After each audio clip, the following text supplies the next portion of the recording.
दोस्तों, चीन, बांग्लादेश और पाकिस्तान की पहली ट्राइलेटरल मीटिंग के कुछ ही घंटों बाद भारत ने बांग्लादेश के ऊपर एक और व्यापारिक प्रतिबंध ठोक दिया है। इसके अलावा भारत को इंटरनेशनल कोर्ट में पाकिस्तान के द्वारा घसीटने की कोशिश की गई, जिस पर भारत ने उल्टा पाकिस्तान की घेराबंदी वहां पर कर डाली। इसके अलावा भारत की तरफ से ईरान को थैंक यू बोला गया और भारत के विदेश मंत्री की तरफ से ईरान के विदेश मंत्री से फोन पर बात की गई। इन सभी खबरों के बारे में इस वीडियो में डिटेल में बात करेंगे, इसीलिए वीडियो को अंत तक जरूर देखिएगा। पहले बात करते हैं भारत और बांग्लादेश के बीच बढ़ते तनाव और भारत की ओर से बांग्लादेश पर लगाए गए नए व्यापारिक प्रतिबंधों की। हाल ही में भारत सरकार ने कुछ जूट उत्पादों और बुने हुए कपड़ों के आयात पर रोक लगा दी है और ये रोक किसी भी जमीनी रास्ते से भारत आने वाले माल पर लागू होगी। भारत के वाणिज्य मंत्रालय के तहत काम करने वाली संस्था यानी directorate general of foreign trade ने एक नया निर्देश जारी किया है। इस निर्देश के मुताबिक अब बांग्लादेश से कुछ खास जूट उत्पाद और बुने हुए कपड़े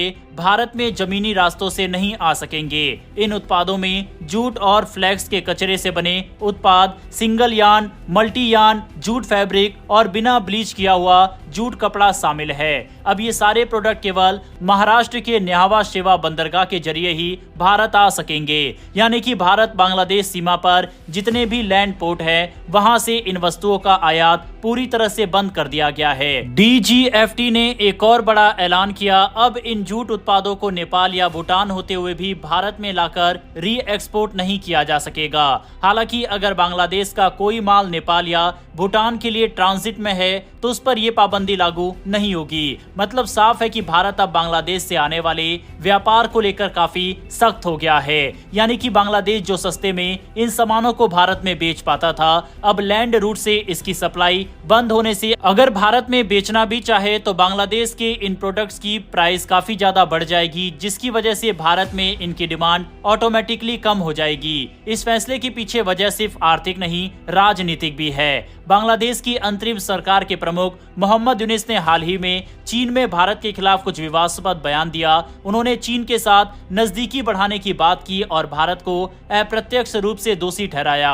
यही नहीं, भारत की नाराजगी की एक और वजह है बांग्लादेश में अल्पसंख्यकों, खासकर हिंदुओं पर हो रहे हमले, जिन्हें रोकने में यूनिस सरकार नाकाम रही। इन सभी बातों को लेकर भारत की सरकार और राजनीतिक पार्टियों में काफी नाराजगी देखी गई। ये पहली बार नहीं है जब भारत ने बांग्लादेश पर ऐसा कोई प्रतिबंध लगाया हो। 17 मई को भारत ने रेडीमेड गारमेंट्स और प्रोसेस्ड फूड के आयात पर बंदरगाह सीमा तय कर दी थी। 9 अप्रैल को भारत ने बांग्लादेश को दी गई एक ट्रांजिट सुविधा वापस ले ली, जिसके तहत वह मिडिल ईस्ट और यूरोप को अपना माल भारत के रास्ते भेज सकता था। वहीं अब इस लेटेस्ट फैसले के बाद साफ है कि भारत अपने पूर्वी पड़ोसी के साथ दूरी बढ़ा रहा है। 2023-24 में भारत और बांग्लादेश के बीच कुल व्यापार लगभग 12.9 बिलियन डॉलर का हुआ था। भारत का बांग्लादेश को निर्यात 11.46 बिलियन डॉलर का रहा, जबकि आयात सिर्फ 2 बिलियन डॉलर का हुआ। मतलब भारत का बांग्लादेश के साथ व्यापार में भारी सरप्लस है, लेकिन जूट और टेक्सटाइल जैसे क्षेत्रों में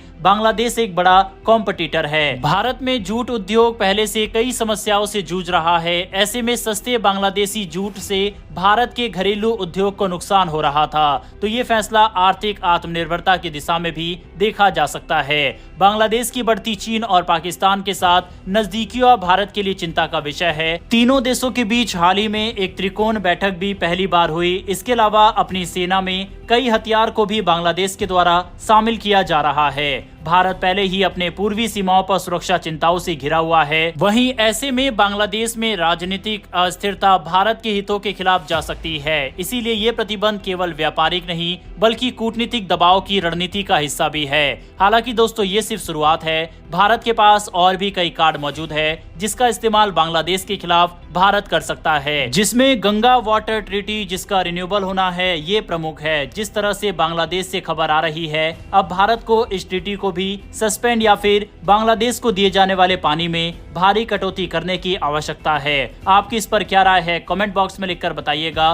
बढ़ते हैं हमारी अगली खबर की तरफ। जो कि भारत पाकिस्तान को लेकर आ रही है। कुछ समय पहले एक अंतर्राष्ट्रीय कोर्ट ऑफ आर्बिट्रेशन ने फैसला सुनाया कि किशन गंगा और रतले हाइड्रो पावर प्रोजेक्ट पर उसका अधिकार क्षेत्र यानी जुरिडिक्शन बनता है और इससे जुड़े विवादों का हल वही करेगा। लेकिन भारत ने इसे पूरी तरह खारिज कर दिया। भारत का कहना है कि ये कोर्ट ऑफ आर्बिट्रेशन अवैध है क्योंकि इसे एक तरफा यानी यूनिलैटरली पाकिस्तान ने बनाया है और जब कोर्ट ही अवैध है तो इसका फैसला भी अपने आप में वॉइड हो जाता है। अब सवाल है कि पाकिस्तान ऐसा क्यों कर रहा है। भारत का कहना है कि पाकिस्तान इस जल विवाद को बढ़ा चढ़ाकर पेश कर रहा है ताकि असली मुद्दा आतंकवाद से दुनिया का ध्यान भटका सके। भारत ने जब इंडस वाटर ट्रीटी को रोकने का फैसला लिया था तो उसकी सीधी वजह थी पाकिस्तान का आतंकियों को समर्थन देना, लेकिन अब पाकिस्तान वही ट्रीटी लेकर अंतर्राष्ट्रीय मंचों पर नाटक कर रहा है। 1960 में भारत और पाकिस्तान के बीच इंडस जल संधि हुई थी जिसे विश्व बैंक ने ब्रोकर किया था। इस संधि के तहत 6 नदियों को बांटा गया, इंडस, झेलम और चेनाब पाकिस्तान को, रावी, ब्यास और सतलुज भारत को पश्चिमी नदियां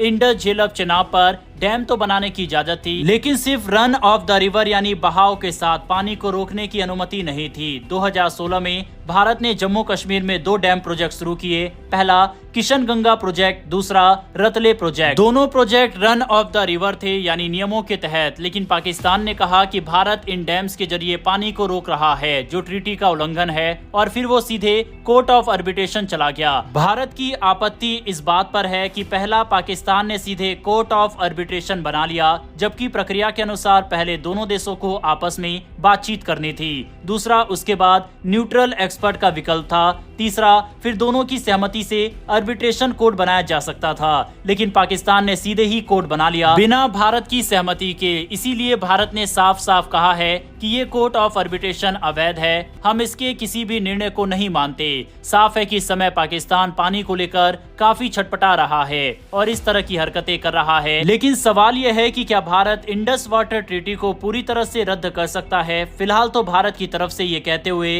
इसे पोस्ट किया गया है कि जब तक पाकिस्तान आतंकियों के खिलाफ एक्शन नहीं लेता तब तक भारत इसे वापस से शुरू नहीं करेगा। बढ़ते हैं आज की अंतिम खबर की तरफ। भारतीय विदेश मंत्री डॉक्टर एस जयशंकर ने ईरान के कार्यवाहक विदेश मंत्री सैयद अब्बास अरागची से फोन पर बात की। उन्होंने न सिर्फ ईरान के नजरिए को समझा बल्कि इस मुश्किल वक्त में भारत की चिंता भी साझा की। सबसे अहम बात यह रही कि ईरान में फंसे सैकड़ों भारतीयों को सुरक्षित निकाला गया। जयशंकर ने ईरान सरकार को इस मदद के लिए धन्यवाद दिया और कहा कि भारत ईरान की इस सहानुभूति की सराहना करता है।